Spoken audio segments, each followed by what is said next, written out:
Three, two, and I got to do a countdown, otherwise I kind of forget about stuff. Welcome to the Brown Paper Bag Show. All right, we're talking about bread today. Listen, I love carbs. I struggle with this thing where I'm an all or nothing kind of guy. And every time I want to do the carnivore diet, because I'm 50, I am overweight. I'm 5'7", I'm 200, but I flex between 235 to 241 pounds. It's not healthy. It's not healthy. I have constant joint pain from lifting heavy. It's an ego thing. I will never stop. And in my mind, I can't get past the fact that I think that I need carbs in my diet in order to function properly as a meathead weightlifter in the gym. So if I'm going to incorporate carbs in my diet and the bread is the specific one, then I need to do it the right way. Now, for those of you who have never made bread before, this is it. This is it. This is all you need. This, right? All this, and it's going to be so simple. If I can make it, you can make it, and you're going to enjoy making it, and even more, you're going to enjoy eating it. Now, a couple things I noticed. I started making bread over a year ago when I started watching social media content, and people were going to the grocery store and they were picking up loaves of bread and reading the ingredients in it. Go to your local grocery store. Go pick up a store-bought loaf of bread, which, yes, there are some things that we still do. I can't make like artisan bread where it's like, this is delicious, a cranberry flavored cinnamon. I can't do it. So go read the label yet. Can't do it yet.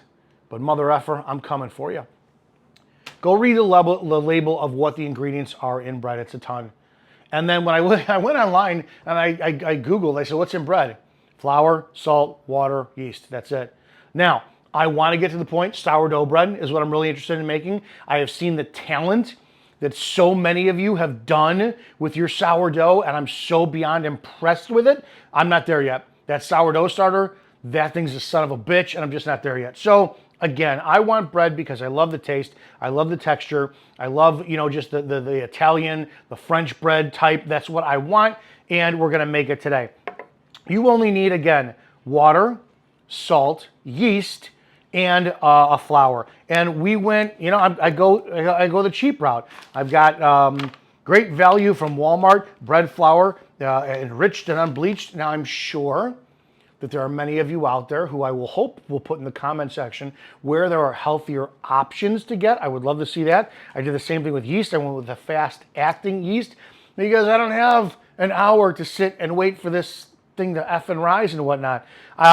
Pink sea salt, because I know you could use iodized table salt, but everybody and their mother now is pink sea salt's healthier, so I jumped on that bandwagon. And then water. Water temperature, because my cousin Andy yelled at me like crazy when I was making a loaf of bread in front of him, and I got warm water. And he goes, what are you doing? It needs to be at a temperature of 110 plus. And I'm like, all right, dude, you got it. So because my older cousin Andy told me what's up, I always use the hottest setting water possible on the sink. That's it. Use tap water. I use tap water. Again, I'm not trying to get you guys to go uber healthy and like make everything organic, because it's not possible. It's not. Going back to one of the biggest things with weight loss and like part of the reason though I was looking at the carnivore diet is like stress, right? And cortisol apparently plays a massive part in our weight loss or weight gain. Well, if I'm stressed all the time from external things like work, business, people that I want to choke and, but I can't because it's not really right, that means I can control my diet, right? Well, it's so stressful when you're on things like carnivore, which does work greatly, but then you're so stressed because, can I have this? Can I have this? Can I have this? I'm so tired of it. I want to eliminate stress out of my life, which it's not possible. So I'm going to do the things I can't control, which if I do eat bread, it's going to be homemade. So I already let this sit. I do a 2-to-1 or sometimes a little bit more ratio of flour and water. So I got 2 cups of the hottest tap water possible, poured it in, a packet of fast rising yeast, and I let it sit. It's been sitting for about 10 minutes. That's it. I'm going to go through the process. You're going to see. I'm going to do right in front of you. What I do making my bread. I start with salt. Put about that much salt, right? It's all, maybe a little bit more. Maybe a little bit more. A little bit more pinch, right? That's my salt. I go to yeast. Now, if it's 2 to 1 and I put 2 cups of water, that means I need 4 cups of flour. I'm going to see how that goes. I don't want this because that's 2 cups right there. I'm going to go to a scoop. And we're going to do my glasses again. All right, this is a 1 cup scoop. So I'm going to get this as level as possible. I don't want to pack it in because I don't want it to be really, really, really dense and have like glue for bread. Now, I've been addicted to the Great British Baking Show. Rachel's got me on that. I sat and have watched every single episode on Netflix. It's great. I'm not Paul Hollywood, and I don't care if he is the bread godfather. I'm the bread amateur. And I'm not looking to stress out to make perfect loaves that are going to impress him. I want something that's going to taste good. Maybe down the road for like family baking stuff, I will go over and over the top. But again, that's pressure, man. And it is what it is. So I got 2 cups. I just want to eat. I want to eat. I want to have fun. I do old wooden spoon. Okay. I've got 2 cups in. I start mixing. Big bowl. Big bowl. Just start mixing my stuff in. That's it. You see a big kind of like syrupy paste in here. I got to add more. Cup number 3. And I want it, it's going to be just thick. Yes. I want it. Now this is getting paste-like. This is going to be too light for me. I want a little bit thicker. So I'm not going to go for the whole 2 to 1 ratio. I'm going to start with just starting to sprinkle a little bit in there. That's maybe a 1/4 cup that I just put in because now I want the rest of the moisture of the water being picked up by the flour. Put it in here. I like my bread dense.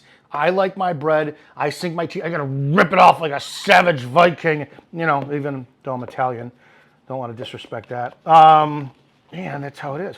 So I've got this almost where I want it. It is not at 2 to 1.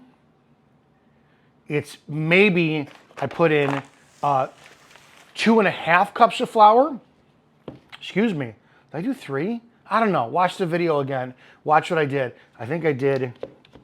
Yeah, I did 3.5. I'm not going 4. So this is where I'm at now. It's got a much better look at beautiful.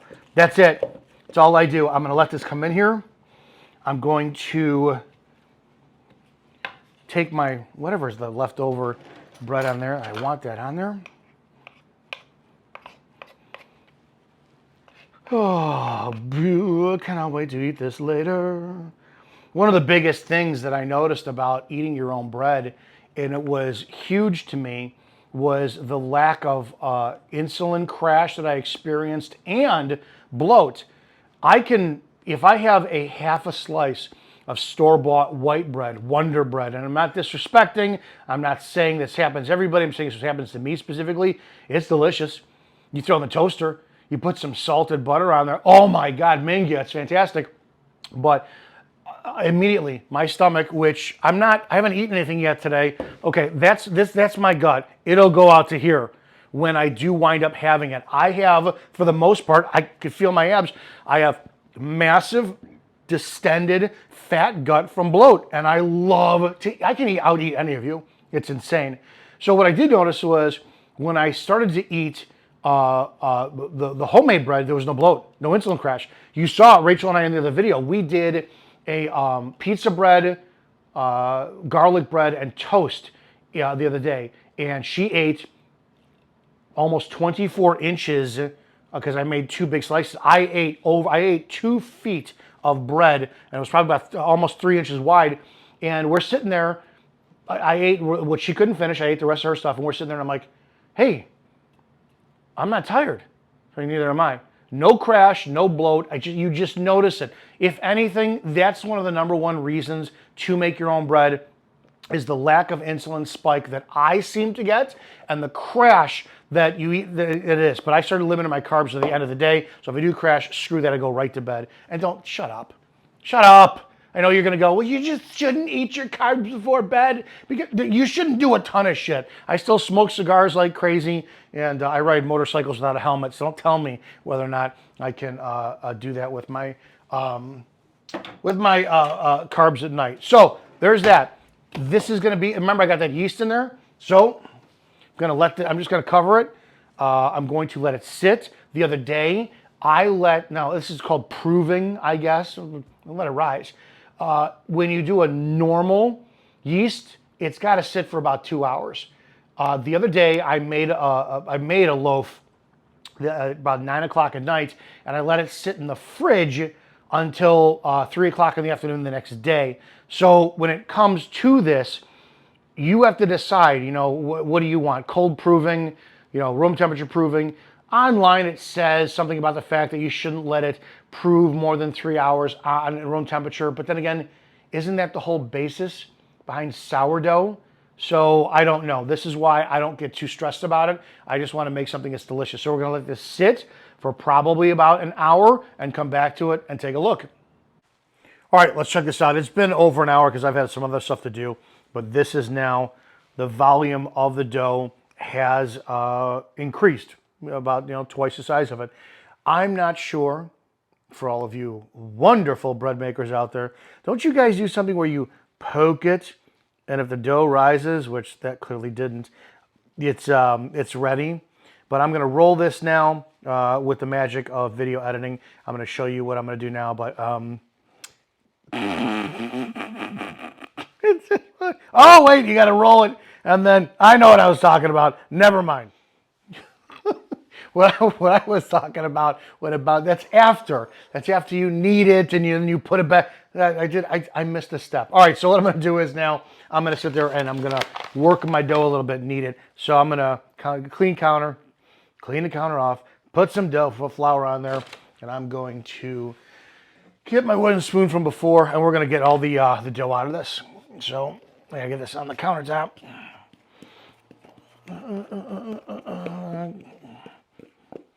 This is where I want to see I don't know because I'm not trained enough, right? I haven't been doing this, or at least paying attention as somebody who is taking this up as more than a passion. I enjoy this. It's not a passion of mine just yet. It's getting there. It's becoming when I'm starting to notice more about bread consistency, the bake of it,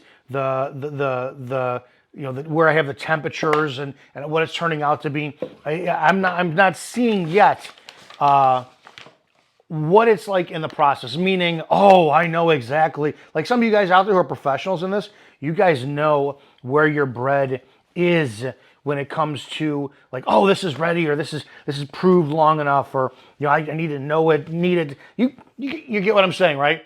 The point being is, by feel and sight, you guys will know where your bread is versus someone like me. I'm not there yet. In the process, we're going to get there. So I don't need this very long. I don't work it very long. I'm going to roll this back into a ball. I'm just going to knead this in, you get it all up there. And you go from there. So remember, I'm just getting some time in here to enjoy this. Get it all nice and get worked over. I just want to get some feeling in there. You dirty, dirty, dirty ball of dough. After I've just worked it up a little bit, I'm going to sit there and I'm going to put it back in and let it rest again for about another 30 minutes just to, actually I'm going to leave it like this. I'm going to put it on a bread sheet. That's what I want. I should have actually, for the sake of cleaning, if you guys haven't gotten one of these yet, you could see in the action of the mistakes you make where you're like, now next time I should have done all this on this because I have a larger bread sheet on here. I'm going to let this rest just for a little bit before I score it and then put it in the oven. That's my process. It's not complicated. I know a lot of you do look at it and go, you should have done this, you should have done that. Dude, I'm looking to make the bread to eat it. That's it, not to win some award on something. Maybe later on down the road I will. As I do this, I'm going to preheat my oven to about 425. and maybe go higher. I'm going to look online to see where I want the temperature at, but I know I want a hotter stove, and then we're going to look at next where the next process is. All right, so I'm infamous for being impatient, and I will put my bread in as the oven is heating. So now I've preheated it to 425. I'm very satisfied with myself that I actually waited to put it in, and then I'm going to, so the bread kind of, it's going to do whatever it's going to do. I'm going to score it. 1, 2, 3, that's it. Then I'm going to open the oven, and I'm going to put it in. There's a couple different methods that say put it in a crock pot and then let it sit on 425 for 35 to 40 minutes, and then take the crock pot lid off and let it sit for another 10. I don't have a crock pot. I'm not doing it. I'm just putting this in for, what am I going to put this in on? For 45, oh, you can really see me, not the bread. Let's look at the bread. I'm going to put it in for 45 minutes. I'm going to leave it, and we're going to see how it turns out. So the bread came out good. I actually sat there and did a whole video on how it looked, you know, doing the knock test on the bottom and then going through the slices, but none of the audio recorded. So I did cut this loaf up and I stored it in, you know, baggies just so you see. It's great. I put this on 425 for 50 minutes. You're going to have to determine, you know, how you like your bread made. It's a good crust. It is not a rock hard crust where your teeth are going to break through it. It's got some softness to it. It's still warm. So that was my thing. I preheated it to 425. I put it in for 40 minutes on 425. Then I stopped. I turned the oven off to let it sit there for another 5 minutes.